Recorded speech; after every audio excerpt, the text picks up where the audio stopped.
Hello students, today we are going to study chapter number 3, current electricity. So first let's understand what is the difference between electrostatics and current electricity. Electrostatics, what we have studied, हमारी unit number 1 थी. Unit number 1 में हम लोगों ने पढ़ा था charge particle, और charge particle जब हमारा रेस्ट में होता था तो वो पूरी ब्रांच हम रेस्ट, जब हमारा चार्ज पार्टिकल रेस्ट में है हम उसकी प्रॉपर्टीज स्टडी करें चार्ज की, हम चार्ज का फोर्स कितना दूसरे चार्ज पार्टिकल पर अप्लाई करता है वो फोर्स स्टडी करें, हम उस चार्ज पार्टिकल का इलेक्ट्रिक फील्ड स्टडी करें, उनका कोई भी इंट्रैक्शन हम स्टडी करते हैं चार्ज पार्टिकल्स का जब वो रेस्ट में है चार्ज पार्टिकल, तो that is a part of electrostatics. Clear students? Next when the charge in motion, तो इट बिकम्स करंट इलेक्ट्रिसिटी. लेकिन charge in motion is not only current electricity. हम magnetism पढ़ेंगे, वहाँ पर भी हम चार्ज को मोशन में देखते हैं. इलेक्ट्रोमैग्नेटिक इंडक्शन पढ़ेंगे, वहाँ पर भी हम चार्ज को मोशन में देखेंगे. अभी हम ये टॉपिक्स पढ़ेंगे, पहले हम लोगों को भी करंट इलेक्ट्रिसिटी पढ़नी है. तो चार्ज इन मोशन हमें बहुत सारी जगहों पर दिखाई देगा, हम उनमें क्या क्या डिफरेंस है वो भी समझते हुए चलेंगे. First we are going to start current electricity. Clear students? अब करंट इलेक्ट्रिसिटी हम लोगों को स्टार्ट करना है. तो करंट इलेक्ट्रिसिटी के लिए हम लोगों को पता होना चाहिए कि what is current, electric current. तो सबसे पहले हम पढ़ने वाले हैं electric current. One more thing, कई बार हम लोगों को लगता है कि इलेक्ट्रिक करंट और इलेक्ट्रिसिटी एक ही बात है. स्टूडेंट्स, इलेक्ट्रिसिटी एक बहुत वाइड टॉपिक है, एक अलग से ब्रांच है फिजिक्स की जिसका सिर्फ एक टॉपिक है इलेक्ट्रिक करंट. Clear students? हम लोग करंट को इलेक्ट्रिसिटी नहीं बोल सकते. इलेक्ट्रिसिटी में बहुत सारे फिनोमिना होते हैं. जैसे जैसे हम इस चैप्टर पढ़ेंगे और हमारे इस चैप्टर के एंड तक पहुंचेंगे, वी विल अंडरस्टैंड कि इलेक्ट्रिसिटी में सिर्फ इलेक्ट्रिक करंट नहीं और भी बहुत सारे फिनोमिना हम स्टडी करते हैं. Clear students? तो we are going to start our first topic, it is electric current. लेकिन इलेक्ट्रिक करंट से पहले हम लोगों को एक और बात पता होनी चाहिए जो कि हम लोगों को पता है. We have studied in our first unit electrostatic, what is charge. तो हम लोगों को पढ़ना है चार्ज के बारे में. पढ़ा हुआ है, सिर्फ एक बार हल्के से हम उसको रिवाइज कर लेते हैं. Student, what is charge particle? Students, charge particle is the fundamental or physical property of a material and it is responsible for the interaction between two charge particles. एक चार्ज पार्टिकल दूसरे charge particle के ऊपर एक force exert कर सकता है. ये हम लोग फर्स्ट यूनिट में पढ़ चुके हैं. चार्जेस के टाइप क्या होते हैं? चार्जेस हमारे पॉजिटिव चार्ज, नेगेटिव चार्ज जो हम लोगों ने पढ़ा था, इलेक्ट्रॉन, प्रोटॉन और भी बहुत सारे हमारे चार्ज पार्टिकल्स हो सकते हैं. किस तरीके से हमारे वो चार्ज पार्टिकल्स हो सकते हैं? Suppose it is an atom. Atom हम लोगों को पता है एटम की स्ट्रक्चर क्या होती है, central positive charge and electron cloud keep revolving around the nucleus. तो जब हमारा central positive charge and electrons are revolving, अगर हम किसी भी तरीके से we take an electron out from this atom, तो what will be the remaining? Electron हमने बाहर निकाला एंड इलेक्ट्रॉन डोनेट करने के बाद में ये हमारा एक पॉजिटिव आयन बच जाएगा. तो पॉजिटिव जो हमारा आयन है, it is a charge particle. अगर हम इसी एटम को, ये जो हमारा एक एटम था विच इज़ इनिशियली न्यूट्रल, कैसा होता है स्टूडेंट्स? हमारा एटम न्यूट्रल होता है. तो ये जो हमारा इनिशियली हमारा एक न्यूट्रल एटम है, this is outermost shell students. तो अगर हम इसको एक इलेक्ट्रॉन एक्स्ट्रा ये रिसीव करता है तो it will become negatively charged ion. ठीक है? तो ये हमारे आयन्स भी क्या होते हैं? चार्ज पार्टिकल्स होते हैं. किसी के पास भी एक्सेस या डिफिशिएंसी ऑफ इलेक्ट्रॉन्स होती है या किसी भी चार्ज पार्टिकल, कोई एक्सेस चार्ज पार्टिकल या कोई चार्ज पार्टिकल कम हो जाता है तो वो एक चार्ज बनवाना चार्ज कंसीडर होता है. Clear students? तो ये वो हमारा चार्ज. नेक्स्ट हम लोगों को इलेक्ट्रिक करंट. तो देखो, इलेक्ट्रिक करंट हम लोगों को पढ़ना है. तो इलेक्ट्रिक करंट कहाँ फ्लो होता है? सबसे पहले हमें ये पता होना चाहिए.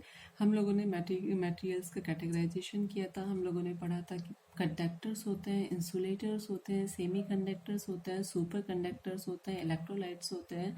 तो अलग अलग तरीके से हम लोगों ने कैटेगराइज किया हुआ है. तो हमारा semi conductor, conductors and super conductors and electrolytes, सब में इलेक्ट्रिसिटी का फ्लो होता है. इलेक्ट्रिसिटी, इलेक्ट्रिक करंट का फ्लो होता है. तो ये जो हमारा इलेक्ट्रिक करंट है, electric current is flow of charge particles. Charge particles के फ्लो को हम चार्जेस के फ्लो को ही हम इलेक्ट्रिक करंट बोलते हैं। तो चार्जेस का फ्लो किस तरीके से, अगर मैं यहाँ पे बोलूँ कि ये हमारे पास में एक चार्ज पार्टिकल है एंड इट इज़ मूविंग, तो क्या ये करंट होगा? बिल्कुल ये करंट होगा। जहाँ पर भी कोई भी चार्ज पार्टिकल हमारा फ्लो में होगा, मोशन में होगा, तो वो हमारा करंट होगा। हमारे चार्ज पार्टिकल जो हम एक डेली लाइफ में देखते हैं या प्रैक्टिकली ऐसे हम देख तो नहीं पाते हैं, लेकिन जो हम लोगों को पता है कि कहाँ पर चार्जेस का फ्लो होता है, तो चार्जेस का फ्लो हमारा conductor, semi conductor, super conductors, electrolytes सब में होता है। लेकिन हम लोगों को जो इस चैप्टर में स्टडी करना है वो सिर्फ हमें क्या स्टडी करना है? कंडक्टर्स को स्टडी करना है। कंडक्टर्स को भी हम सॉलिड स्टेट में स्टडी करेंगे स्टूडेंट्स, सिर्फ सॉलिड्स जो हमारे कंडक्टर्स होते हैं उनकी बात करेंगे। सॉलिड कंडक्टर्स या सॉलिड मेटल्स हम लोग बोल सकते हैं। Clear students? तो सॉलिड मेटल में हमारा सपोज चार्ज फ्लो हो रहा है। चार्ज क्या होगा? इलेक्ट्रॉन्स होंगे या प्रोटॉन होंगे? दोनों ही चार्ज पार्टिकल्स होते हैं। अभी डिस्कस करेंगे हम इसको कि इलेक्ट्रॉन्स होंगे या प्रोटॉन्स होंगे। फिलहाल हम बोलते हैं कि एक चार्ज पार्टिकल है, कोई भी चार्ज पार्टिकल हमारा हो सकता है। तो ये जो हमारा चार्ज फ्लो हो रहा है, हम इस चार्ज के फ्लो होने को ही क्या बोलते हैं? इलेक्ट्रिक करंट बोलते हैं। तो जो हमारा चार्ज फ्लो हो रहा है, यहाँ से हमने बोला कि ये इस डायरेक्शन में हमारा चार्ज फ्लो हो रहा है और यही क्या होगा? हमारा करंट होगा। Clear students? तो चार्ज के फ्लो होने को ही हमने करंट बोला। तो हमने यहाँ से देखा कि हमारा कितना चार्ज फ्लो हो रहा है। सपोज हमने बोला कि यहाँ से हमारा एक 1 कूलम चार्ज फ्लो हुआ, फिर 2 कूलम चार्ज फ्लो हुआ, फिर 3 कूलम चार्ज फ्लो हुआ। तो हमने बोला कि जितना चार्ज फ्लो होगा वही करंट होगा। तो हम बैठ के काउंट करना शुरू कर दिया कि 1 कूलम पास हो गया, 2 कूलम पास हो गया, 3 कूलम्स पास हो गया। तो हम ऐसे काउंट करते रहे बैठे हुए। हमसे किसी ने 2 मिनट के बाद में पूछा कि कितना चार्ज फ्लो हो गया है, तो 2 मिनट के बाद में सपोज हमने बोला कि 2 मिनट में कितना चार्ज फ्लो हो गया है। 2 मिनट में सपोज 10 कूलम चार्ज फ्लो हो गया है। तो किसी ने हमसे पूछा 2 आवर्स के बाद में कि कितना चार्ज फ्लो हो गया, तो 2 आवर्स में तो और बहुत सारा चार्ज फ्लो हो गया होगा। सपोज हमने बोला कि 2 आवर्स में 100 कूलम चार्ज फ्लो हो गया है। तो इसमें से हम करंट किसको बोलेंगे? 10 कूलम को बोलेंगे या 100 कूलम को बोलेंगे? डिफ़िकल्ट था हमारे लिए थोड़ा सा इस तरीके से डिसाइड करना कि चार्ज तो फ्लो होता रहेगा, कंटिन्यूशन में होता रहेगा, क्योंकि कंडक्टर है, कंडक्टर में हम चार्ज फ्लो करा लेते हैं। किस तरीके से कराते हैं वो भी हम लोग अभी स्टडी करेंगे। तो हम लोगों ने इसमें से चार्ज तो फ्लो करा लिया, लेकिन चार्ज हम कितनी देर वाले चार्ज को बोले? क्योंकि चार्ज तो इसमें से पूरा दिन पूरी रात फ्लो होता रहेगा, कितनी देर वाले को बोलेंगे? तो ये हमारे लिए डिफ़िकल्टी थी। तो हमने बोला कि हम एक काम करते हैं, चार्ज तो फ्लो होता ही रहेगा, पर यूनिट टाइम हम कैलकुलेट किया करेंगे। पर यूनिट टाइम मतलब सपोज हमसे बोला गया कि सपोज टी सेकंड्स में कितना चार्ज फ्लो होता है। हमने बोला टी सेकंड्स में डेल्टा क्यू चार्ज फ्लो हुआ। इस पॉइंट को जितने चार्ज ने यहाँ से क्रॉस किया, हमने बोला कि सपोज हमने टी सेकंड्स तक चेक किया। टी सेकंड्स 5 सेकंड्स हो सकते हैं, 1000 सेकंड्स हो सकते हैं, कुछ भी हो सकता है। हमने बोला कि इस यहाँ से इस पॉइंट को, इस क्रॉस सेक्शनल एरिया को टी सेकंड्स में कितने चार्ज ने फ्लो किया? डेल्टा क्यू चार्ज ने फ्लो किया। तो 1 सेकंड में कितना चार्ज फ्लो करेगा? तो 1 सेकंड में कितना चार्ज फ्लो करेगा? Delta Q divided bye T. और 1 सेकंड में फ्लो होने वाले चार्ज को ही हमने क्या बोला? 1 सेकंड में फ्लो होने वाले चार्ज को ही हमने क्या बोला? करंट बोला। तो करंट क्या होगा? Charge phloem in 1 second and it is delta Q upon T. Yes students, electric current को हमने भी समझा। इलेक्ट्रिक करंट को हमने क्या बोला? What is electric current? Electric current को हमने भी बोला rate of flow of charge. जितना हमारा चार्ज फ्लो होगा उसी को हम क्या बोलेंगे? करंट बोलेंगे। Rate of flow of charge is current. Rate हमने क्यों लगाया? जब भी हम किसी क्वांटिटी को टी से डिवाइड करते हैं, हम लोगों ने बोला क्या बोला? I equals to delta Q upon delta T. जब भी हम किसी क्वांटिटी को टी से डिवाइड करते हैं, टी इज टाइम से डिवाइड करते हैं, तो हम क्या बोलते हैं? रेट ऑफ फ्लो बोलते हैं। और जब किसी क्वांटिटी को हम एक्स से डिवाइड करते हैं, एक्स मतलब डिस्टेंस से डिवाइड करते हैं, तो हम उसको क्या बोलते हैं? ग्रेडियंट बोलते हैं। आप लोगों को याद होगा, हम लोगों ने 11th क्लास में प्रेशर ग्रेडियंट पढ़ा था। हम लोगों ने वेलोसिटी ग्रेडियंट पढ़ा था। तो जब हम x से डिवाइड करते हैं तो हम उसको ग्रेडियंट बोलते हैं, और जब हम किसी क्वांटिटी को टाइम से डिवाइड करते हैं तो हम उसको रेट बोलते हैं। तो यहाँ पे हमने चार्ज को टाइम से डिवाइड किया, और हमने बोला कि चार्ज को जब हम टाइम से डिवाइड करते हैं तो वो क्या होता है, हमारा rate of flow of charge होता है, वही हमारा करंट होता है। तो rate of flow of charge is current, या हम बोल सकते हैं charge phloem per unit time is current.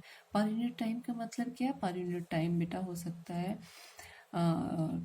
Per unit second हो सकता है, पर यूनिट मिनट हो सकता है, पर यूनिट आवर हो सकता है। तो ये हमारा इलेक्ट्रिक करंट है। This is a conducting material. एक कंडक्टर लिया हमने, इस कंडक्टर से हमने कितना टाइम चार्ज पास कराया, डेल्टा क्यू चार्ज पास हो रहा है कितने टाइम में, डेल्टा टी में। तो let delta Q charge flow in time delta T, then charge flow in 1 second will be delta Q divided by delta T. और चार्ज फ्लो इन 1 सेकेंड को ही हम क्या बोलते हैं, उसको ही हम करंट बोलते हैं, and it is denoted by I. तो we can say I equals to delta Q upon delta T. Unit देख लेते हैं, इसकी यूनिट क्या होगी। चार्ज की यूनिट हम लोगों ने स्टूडेंट्स क्या पढ़ी थी, कूलम, और टाइम की यूनिट क्या पढ़ी थी हम लोगों ने, सेकंड। तो इसकी यूनिट क्या होगी, कूलम पर सेकंड होगी। और ampere is the name of the scientist, उन्होंने बहुत वर्क किया था करंट के लिए, तो उनके ऑनर में हम इसकी एक और यूनिट बताते हैं, दिस इज एम्पियर। हम लोगों ने जब फंडामेंटल यूनिट्स पढ़ी थी क्लास 11th में फर्स्ट चैप्टर में, तब हम लोगों ने पढ़ा था कि आई की यूनिट क्या होती है, एम्पियर। और ये कौन सी यूनिट है, ड्राइव्ड यूनिट है। तो ampere is the fundamental and coulomb per second is the derived unit of the current. देखो स्टूडेंट्स, करंट को जब हम फॉर्मूला देखेंगे तो हमें अलग अलग तरीके से लिखा हुआ मिलेगा। कहीं पे हम लोगों को करंट ऐसे लिखा हुआ मिलेगा, कहीं पे हम लोगों को करंट मिलेगा I equals to D Q upon D T, इस तरीके से भी लिखा हुआ मिलेगा। और कई बारी हम लोगों को I इक्वल्स टू इस तरीके से लिखा हुआ मिलेगा, limit delta T tends to 0 and this is dq upon dt. What is the difference between these three? देखो, यहाँ से सपोज हमारा चार्ज पास हो रहा है, काफ़ी देर तक चार्ज पास हो रहा है, और उस चार्ज को अगर हम एवरेज लेते हैं तो हम बोलते हैं this is average current, this is average current. जब हमारा कुछ टाइम तक चार्ज पास हो रहा है और कुछ सेकंड्स तक हमारा चार्ज पास हुआ, और उसको हमने एवरेज फाइंड करते हैं, तो हमारा डेल्टा आता है एवरेज फाइंड करने के लिए, डिफरेंस फाइंड करने के लिए। तो ये होता है हमारा एवरेज करंट। अगर हमारा बहुत स्मॉल टाइम के लिए चार्ज पास होता है किसी पर्टिकुलर इंस्टेंट पर, तो हम इसको बोलते हैं इंस्टेंटेनियस करंट।